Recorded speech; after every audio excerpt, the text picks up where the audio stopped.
I would love to have an orgy with every ethnicity in the world.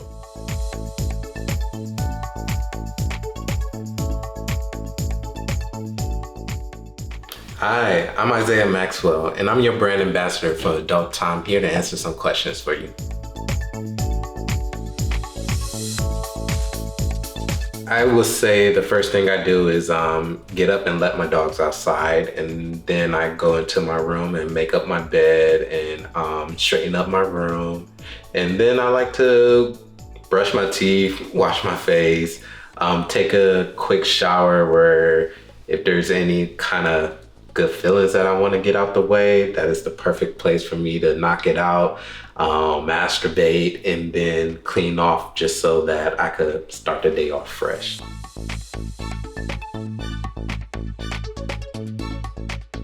That question honestly depends on my evening. If I'm with somebody, I honestly like the night in, because the whole purpose of kind of going out is to find somebody to bring back home. So when I'm with somebody, I'm like, that goal is achieved and we can have a nice night in, nice cuddle session, a nice movie, a nice meal to eat.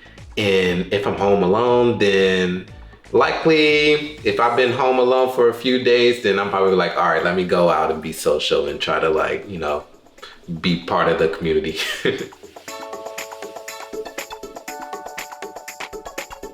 A very smooth and easy day when I wake up nice and early, and I include the gym in my morning routine and I knock that out first thing in the day. That really gets me a nice jump on the day. And then making sure that I'm fed and eat well throughout the day as well. So when I go to the gym and then grab a smoothie and then grab something light to eat and then knock out a hot scene for the day.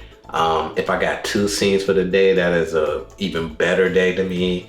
And so then, as long as I'm eating throughout the day is while I'm doing all of my errands, then I consider that a perfect day because I'm well hydrated and I'm doing a bunch of activities that are making my day productive.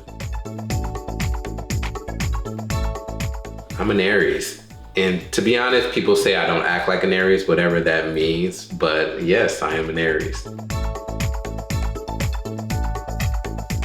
I grew up as a kid in Cleveland, Ohio, where everything was very simplistic and you had everything you need at home. I learned how to grow up without a phone in my hand or the internet to help keep me distracted, so I'm an outside water hose kind of kid. And then I spent my teenage years in California near Venice Beach. So I can be a beach bum at times, but I got the best of both worlds in me.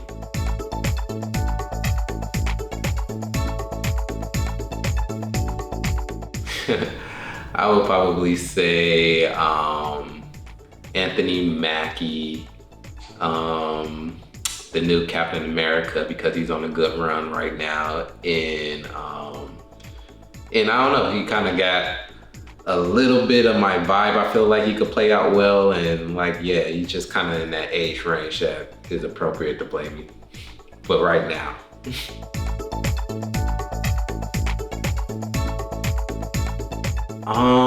That's a great question. If I could, let's see if I got my phone here. It says Glatt Night Tour 2024. I have 3 phones, so I'll be in different moods. So I don't know when I was using that, but yeah, I'm probably gonna see Glatt Night sometime soon.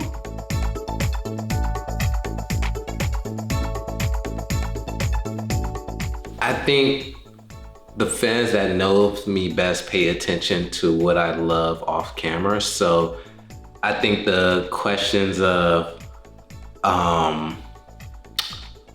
how is your dogs doing, you will probably get an automatic response from me, because I'm so proud of how well I raised them and how much puppy energy they still have at their age of like 10 and 12. And so those kind of get an automatic response. Everybody knows I'm into plants, so if you ask me, you know, what kind of plants did you just adopt, or like how well are they going, then I'll probably be inclined to tell you about that as well. So dogs, plants, stuff that I love off camera, I could pretty much give you an automatic response because I have the answers to those right away.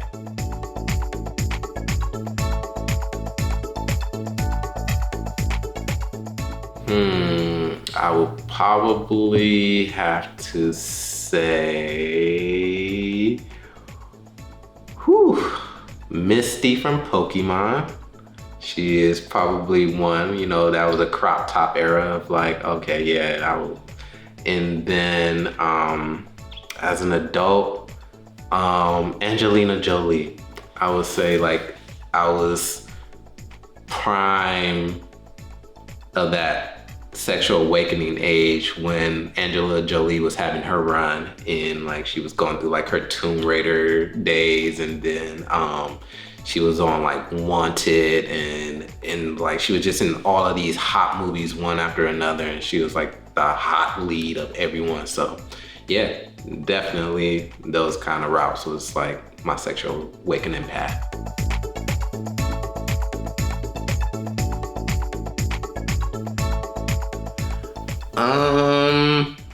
Let's see. I probably always wanted to be on like Real House. Is that what was that MTV show called? You guys all know the name of it, but the one where everybody came in as from people all over the States, and they came into one house and then they did like a bunch of stuff together.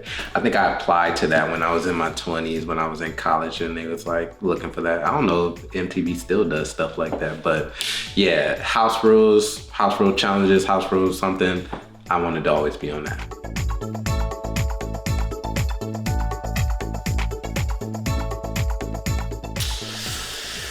Jeez, one musical artist. I'm trying to think of somebody with a large catalog. I would have to go with Lil Wayne.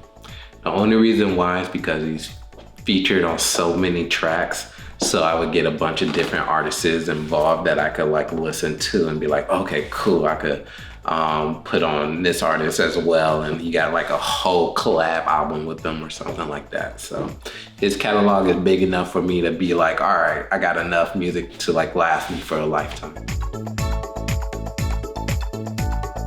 I can't live without my keys, my phone, and my wallet. I need my keys to get around places because I'm a mover, so I never just like to be stationary. I need my wallet for purchasing power, of course, because I like to buy things to keep my day going. And then I need my phone because people need to stay in contact with me, and I'm always waking up to a list of messages that I need to tend to. So without those three things, I don't think that I'll be able to get through my day. But the most important thing that I can't live without is probably my dogs. I always need them. They're my support system.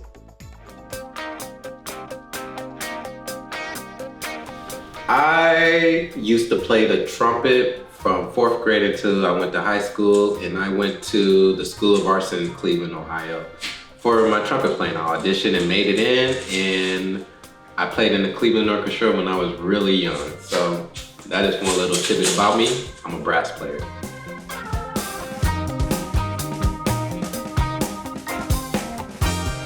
Well, first, I've been in the industry for 13 years. I started 2011 as an intern, as a publicist for an agency.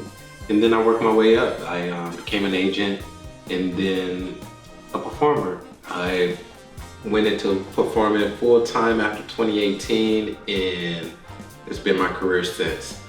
But I got my start through college. In order to graduate, I needed to intern in my field of study, which was journalism. So I did a PR internship and wrote all of the girls' press releases, helped them at the conventions and through their parties, and just kind of like, you know, brought awareness to them. But yeah, that's pretty much how I started. Then once I got in, I saw the opportunities that was there, and I was like, okay, let me take some and maximize them for myself. Yes, I do, of course. I for sure like to brush my teeth before I start any scene. I like to just go in the bathroom, give a nice quick wipe down of any lingering smells or anything like that, but I pretty much come to set pretty clean, pristine. And One thing that I typically do is start mixing my scents a little bit. So I put on like good smelling lotions, and depending on who I'm working with for the day, I kind of feel out the vibes, and I will come up with a scent for the day that will kind of match the vibe of the day. So if the girl likes her man a little manlier, then I'll put on a nice little musky scent. And if the girl prefers a little softer moment, then I have kind of floral scents that will help keep the mood. Well, actually, I'm kind of in a fantasy within a fantasy. The scene itself is a fantasy alone, and I could just kind of get off to that. But what keeps me into the performance side of it is the actual fantasy within it, that I call it. And that is when like I'm with the girl that I really like performing with, and then I'm running off in my fantasy world of what I could do with her. I'm like, oh man, this sex is really good. What else could we do together? And so then I'll run off into my fantasy world with us like flying to a really exotic location and fucking all over, even fucking on a plane or fucking on our way to the airport. And all of this hot sex is just running through my head while I'm performing, and it's like an extra hard on, so the girl can feel me pulsating as all of these thoughts are running through my head. And so when it comes down to the finish and the pop shot, I'm always ready to go because I've been holding it back that entire time.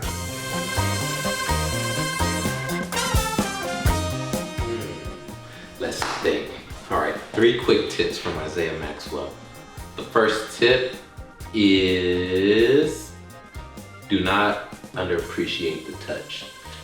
When you're caressing girls or your partner, just in general, just use your hands. Don't be afraid to caress the body, to grab, to like you do a light spank and grab the head and just kind of like caress around the curves of somebody. They really enjoy that. My next tip for sure is if you can't last long, then when you feel like you're about to come, then switch positions or go down and eat out the girl until you feel desensitized to go back in. One of my tricks, if the pussy is really good, is if I'm fucking really hard and I'm about to come, I'm like, all right, let's switch into a different position, because the time it takes for my dick to pull out and for her to go into a different position, my dick is ready to go and do another good round of that. And then my last tip is do not underestimate foreplay. Just take your time. Like, if you're having sex, and you might as well enjoy it for the time being. You know, it's a good time to like just enjoy the moment. So be present. My honest answer is yes, it does, but not in the way that you think it. What matters about size is not the size, it's how you use the size. So yeah, there's many reasons why plenty of people are very happy to have just a regular kind of dick versus those who wish that their dick was a little smaller or a little bigger. It just depends on how you use it.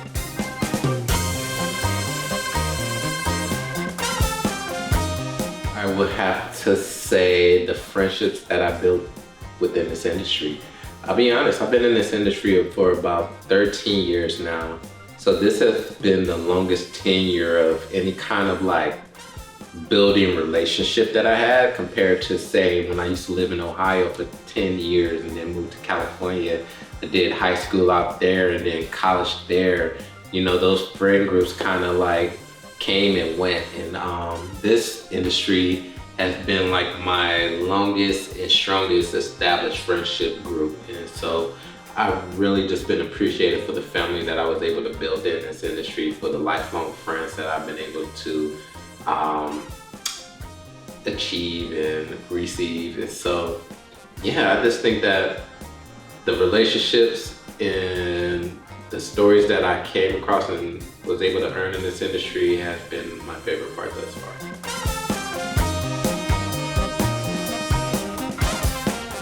I would have to say I would like to direct a really hot orgy scene that I put together of people that I think vibes really connect well with each other. And I just want to film one of the hottest, sexiest, sluttiest scenes you've ever seen. And I may join in because of how hot it is. That's how hot I want it to be, that it makes me want to join in. But I always wanted to direct something so big and extravagant that there's not enough places to look because everywhere is a good action. And then for me personally, if it was like a fantasy bucket list, I would love to have an orgy with every ethnicity in the world, like one representative from each ethnicity come through, and then we just all pile in and have one big orgy. I'd still definitely see myself working with the adult industry in some capacity. My capacity, I believe, will be behind the camera at that point, or in some management kind of field. Like I may go back to being an agent. I'm always had like a paternal kind of vibe, and a lot of newbie talents come up to me and ask me for advice, and I'm always willing to give it to them. Same with the guys or the girls. And so I think that I'll go into a counseling role or director's chair and just kind of help guide the new age, the new school of talent into the new age of what the industry is about to become.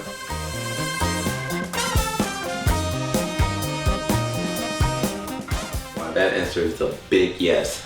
I am directing my first scene for Adult Time, and it is something that I put together based on, y'all know I'm a movie buff, so just the ideas of everything that I've seen. And I love telling love stories, and the point of what I'm directing is for you to have a conversation afterwards, to just have a philosophical conversation with your friends on what you saw and how it made you feel and your thoughts about it as well. But yeah, I'm really looking forward to what I'm creating for you guys. I already have more ideas in the tank, so this won't be my only one.